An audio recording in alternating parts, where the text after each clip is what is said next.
ኢቲኤፍ ያቀሳሳሪ አይታችሁታል። ከሪልማን ጋር ከጄኒ ጋር ነው ያሉት። እንግዲህ እያንዳንዱ ጨዋታዎች ግምት ጠይቋሉ። በመጀመሪያ ሰኢዶ ከጆኒ ማን የሚያሸንፍ ይመስላል? ጄሚ እያስ እኔ አቀሳሳሪው ነው ደዋን ነው አቀሳሳሪ ጄሚ ነኝ።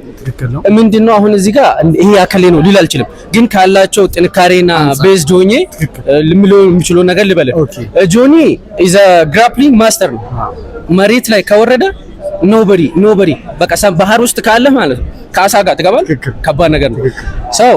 ስለዚህ መሬት ላይ ከወረደ ጨዋታው ምናልባት ሴዶ ሊሰምጥ ይችላል ብዬ አስባለሁ። ግን ሌላው ሰው ሚስአንደርስቱድ ያረጋ ያለው ብዬ ማሰው ነገር ሴዶ ልክ ሚዲያ ላይ እንዳለው ህዝቡ ሌላው ያቃ ላይክ ፍሪሊ ነው ድምጹን የሚሰጠው። ግን ማርሻል አርት አካባቢ ያሉት ሴዶን ሚስአንደርስቱድ ሊያረጉት ይችላሉ ብዬ ገምታለሁ እኔ። ምክንያቱም ምቶቹ ዱላዎቹ ጠንካራ ናቸው። እኔ ይመታኛል አይታል ኢንተርቪው ላረጉ ሲል እንዲህ እግሬን ይመታል። በቃ ስለ ረጅም ጊዜ ነው የሚያመው ነገር ፋይት ቢገምተው የማይችለው ነገር ይፈጠራል። ይሄ አመት ደግሞ ማለት ነው ይሄ አመት አንተ የዩኤፍሲ እያየህ ነው። ይሄ አመት ይከማል አይቆቶች ግን እኔ ጆኒ ይሄ አመት ይከማል ወይ ይጠጣል። ጆኒ ግን መቼ ቢሆን የሚሸነፍ አይመስለኝም። እኔ ጆኒን ያሸንፋል እያለ ነው። እኔ አላልኩም። እኔ ቆሞ ከተጫወቱ ስትራይኪንግ ከተጫወቱ ጆኒ በዱላ ሲመታ አይተናናቀም። ዊ ዶንት ኖ ገባ ምን ሀፕን ሊያደርግ እንደሚችል። ስለዚህ አውል ፓስ ለእናንተ ትቻለሁ ግምት።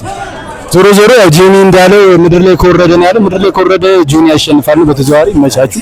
እሻም አለም ከታይሰን ማን የሚያሸንፍ ይመስላል? ይከባድ በለው የሚያጓጓኝ ጨዋታ ለኩት እኔ ወለ ታይሰን በጣም ነው የሚመቸኝ በል ፐርሰናሊ። አብርሃም አለም ደግሞ እንደዛው። አብርሃም አለም ያ ሲኒየር ነው፣ ረጅም ጊዜ ቦክሰኛ የቆየ ነው። ታይሰን ደግሞ በነገራችን ላይ አጭር ጊዜ ውስጥ መምጣቱን አይደለም አኮምፕሊሽ ያደረገውን ነገር ነው የምታየው። ላይክ ግን ይሄን ጨዋታ ይወለ አብርሃም አለም የኖካውት ተጫዋች ነው። ምናልባት ኖካውት ሊያረጉ ይችላል ቻንሱን ካገኘ።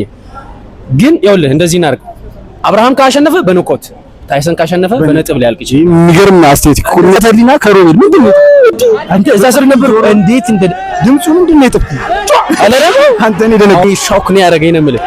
ግን በጣም ተናዷል ሮቤል ጮኸ እኮ ይነታ አለ እሱ ጮኸ ማለት ኬጅ ውስጥ ሲወጣ ኬጅ ውስጥ ሲጮህ ማለት እኔ አልችልም። I cannot believe this. Oh my gosh guys.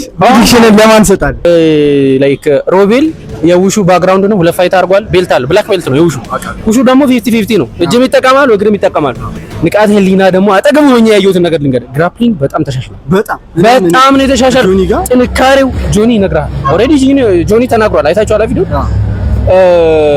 ይሄንን ማለት ነው እኩል አብረን እንገምታለን። እኩል እንጠራለን። ማን ያሸንፋል? 1 2 3 አላውቅም።